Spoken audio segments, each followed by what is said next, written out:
السلام عليكم.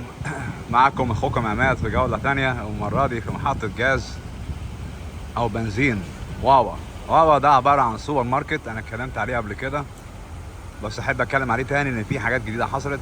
اوكي، واوا بيبيع قهوة، بيبيع اكل، بيبيع بيرة، بيبيع الكحول يعني نبيت والكلام ده. تمام. وبيبيع الاكل جودة عالية جدا، انا ريكومندد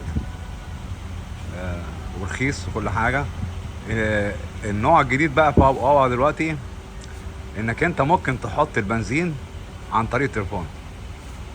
كل اللي انت بتعمله انك انت بتيجي جنب المضخه. تعال اوريكم ازاي عشان اعلم الناس ازاي تعملها. اوكي، ده يعتبر حصري ومحدش نزل الكلام ده قبل كده، انا الوحيد على اليوتيوب كله. اوكي، تعال اوريكم الكلام ده عشان الناس توفر فلوس على البنزين. البنزين غالي جدا اليومين دول، بالتالي اي فلوس انت بتوفرها هتفرق. هنا بتوفر 15 سنت زي ما مكتوب كده على الاب، 15 سنت على كل جالون. الجالون فيه 3.5 لتر. اوكي، اللي انت بتعمله بتنزل الاب وبتكتب رقم البنك المضخه، رقم مثلا رقم 7. بعد كده تقف جنب البامب، ما تسيبهاش. اوكي، جنب المضخه بيكون معاك كريدت كارد طبعا. اوكي، بتختاره بتحطه وبتعمل حاجه اسمها اكتيفيت ذا بامب، بمعنى صح شغل البامب. البامب تشتغل تلاقي الرقم ده نزل من 33 اللي هو الريجولر، نزل 15 سنت. يبقى احسبها انت ماشي، يعني هو مثلا 43 15 سنت يعني $2 و19. بالتالي انت هتوفر فلوس جامده جدا لو انت بالسوق كتير قوي قوي قوي قوي قوي قوي قوي قوي. اوكي، مش هتوفر معاك حاجه لو انت بالسوق العربيه من حين لحين، بس هي هتوفر مع الناس اللي هي بتستعمل العربيه كتير جدا وبتعمل اميال رهيبه. اوكي، بالتالي ده يعتبر نوع من الطريقه ازاي انت توفر فلوس. ودي اوريكم ان زي ما قلت قبل كده ان البيزنس في امريكا، العقليه الامريكيه احسن بكتير من العرب والمصريين طبعا بمراحل، يعني ب1000 سنه ضوئيه، لان هنا بيعرفوا يعملوا بيزنس وبيعرفوا يعملوا فلوس. اوكي، هم عملوا كده عشان يخلوا الناس تيجي المحل 60 داهية 15 سنت نخسرهم. ده عرض لحد مايو، مش على طول. اوكي، كل اللي هم عايزين يعملوه انهم يعملوا الناس تيجي المحل وتشتري ويكتروا، لان واوا سلسلة محلات عملاقة زي وول مارت في كل حتة في امريكا.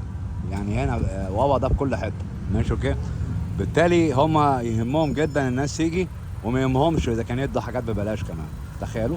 اوكي، بالتالي دي حاجة ممتازة جدا.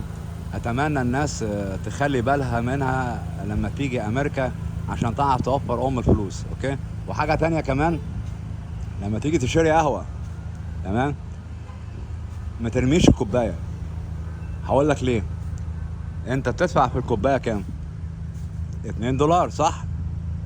$2 انت بتدفعهم دول، مش معقول هتدفع $2 كل يوم، واخد بالك، او كل ساعة مثلا. اوكي، انت روح المحل تاني املاها او جيب كوبايه تانية جديده ترميها، وكل اللي بتعمله تروح عند الكاشير اللي هو المحصل اللي هو الموجود على المكنه، وتقول له انا بعمل ريفيل، يعني بملى القهوه من تاني. يروح مديك 15 سنت ديسكاونت.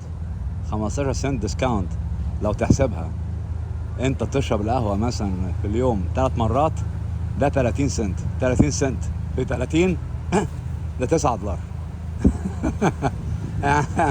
تخيلوا بتوفر $9 من لا شيء عشان انت بتستخدم دماغك.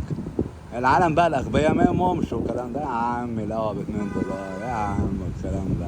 طب ايه رايكم بقى ان هنا محل سيركل كي العالمي طبعا موجود في مصر. اوكي، المحلات اللي هي النظيفه قوي، واخد بالك اهو سيركل كي قدامك اهو، شايفينه؟ سيركل كي ده ممكن تعمل معاه عضويه. العضويه دي تتكلف $6.5 في الشهر مع الضرايب وكله، ماشي؟ $6.5. تشرب قهوه من عندهم كل يوم مره واحده ببلاش. قهوه ايه يعني؟ اكبر حجم، يعني اكس لارج. اوكي، الاكس لارج ده يخش له في حدود $3، تمام؟ مع الضرايب والكلام ده، تمام؟ كل اللي تعمله تعمل العضويه وتيجي عند الكاشير المحصل تقول له رقم التليفون يديك القهوه ببلاش. اه والله. طب ايه رايكم بقى ان في محل تاني بيبيع قهوه شبيهه لستاربكس اسمه بانيرا بريد. بانيرا بريد ده عشان القهوه الجوده بتاعتها عاليه قوي، تمام؟ بياخدوا $9 في الشهر. كل اللي بتعمله تروح هناك تشرب قهوه طول اليوم، كل يوم، وانت رايح الشغل وانت جاي من الشغل وانت بتتفسح وانت جاي. كل اللي تعمله بس ان تروح للبيت اللي قاعده هناك او اللي قاعده على المكنه، تقول لهم انا رقم تليفوني كذا، بس ما تقولش حتى اسمك، تخيل؟ ماشي؟ رقم تليفونك وبس، خلاص انت اوكي ثانك يو تيك وان. اوكي، تعملها بقى على طول بقى، ماشي؟ اوكي.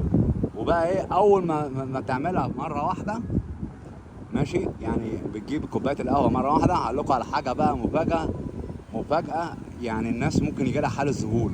اوكي، لو انت عايز تجيب قهوه تاني ما تروحش عند المحصل، اوكي؟ روح على طول بالكوبايه بتاعتك اللي انت تشرب فيها القهوه، املاها وامشي. ايه رايكم بقى؟ ولا حد يقول لك تلت 3 كام، ده قانوني، لان الريفيل ببانيرا بريد ببلاش. طبعا ستاربكس يعني سوري في الكلمه، ولا 60 كلب يعني حراميه ولصوص، تمام؟ اي دونت كير، ولا اهتم القهوه جوده عاليه ولا مش جوده عاليه. القهوه بتاعتهم $3.5، غاليه جدا جدا جدا جدا. اوكي، وما تستاهلش السعر ده. ولما تيجي تعمل ريفيل بيقول لك لازم تقعد جوه المحل ما تخرجش. اوكي، يعني ممكن يدوك هارد تايم، ماشي؟ حاولت اعملها مره، اخدت الكوبايه اعمل لها ريفيل وانا كنت بره وجيت تاني، قالوا لي لا انت كنت بره المحل. يعني حاجه قله ادب يعني. اوكي، بالتالي ستاربكس ده انا رايي الشخصي الناس المفروض تبطله. دلوقتي القهوه فيها منافسه رهيبه جدا، تمام؟ اللي هي الدارك روست نفس الجوده بتاعت ستاربكس، مفيش اي فرق خالص. اوكي، تمام؟ وارخص واوفر، تمام؟ انك انت لما تدفع $3.5 كل يوم ب 30، تمام؟ انت بتدفع فوق $100. $100 دي تدفع لك فاتوره تليفون من شركه برايزون. اوكي، يعني تدفع لك ايه؟ فاتوره تليفون وانترنت في البيت، يعني تدفع لك 2 فاتوره، تمام؟ بالتالي انت هتوفر، يعني اوعى تكون فاكر انت مش هتوفر. وده يثبت لك ان انا لما قلت كده يمكن الناس زعلت مني، بس مش يهمنيش الناس تزعل. اوكي، يعني انا صريح، قلت ان العقليه المصريه والعقليه العربيه في البيزنس فاشلين في اداره البيزنس. يعني انا بغسل العربيه بتاعتي، حلو كلام، بغسلها في مغسله اوتوماتيك، تمام؟ انا هعمل عليها فيديو تاني، يعني هوريكم الفيديو اللي انا هعمله. اوكي، تمام؟ كل اللي بعمله بدفع $20 في الشهر، اغسل العربيه لو عايز اغسلها في اليوم 20 مره اغسلها، تخيلوا؟ واعمل لها فاكيوم كمان، تمام؟ كلها شامله السعر. طب نفرض بقى انت عايز تعملها لوحدك من غير ما تدفع عضويه، هتدفع $8. $8 في 30 $240.